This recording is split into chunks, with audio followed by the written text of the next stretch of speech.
دوري زين السعودي يعود بعد توقف استمر 21 يوما بلقاء مؤجل من الجولة الثانية عشرة بين الأهلي والنصر على ملعب مدينة الملك عبد العزيز الرياضية بالشرائع.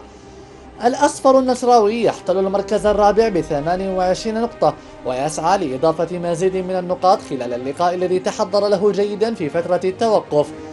الفريق بتمارين صباحية ومسائية فرضها مدرب الفريق كارينيو، وخاض كذلك لقاءات ودية في فترة التوقف استعدادا لخوض غمار المنافسات.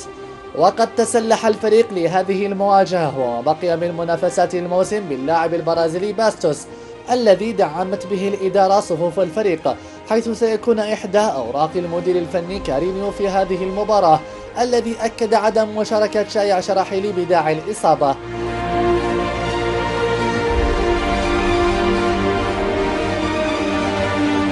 الطرف الآخر المستضيف الأهلي هو الآخر لا يريد تكرار سيناريو اللقاء الأخير الذي جمع الفريقين في ربع نهائي كأس ولي العهد ومثل خروجا حزينا للأهلاويين.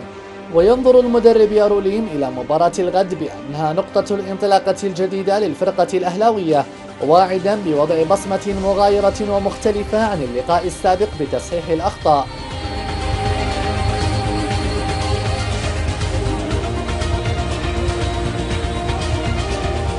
ياروليم في مؤتمر صحفي أكد أن فترة التوقف قد تشكل خطرا على لاعبيه لابتعادهم عن أجواء المباريات باستثناء المشاركين مع المنتخب، وهو يخشى تكرار الخسارة لما ستمثله من انتكاسة في مشوار الفريق.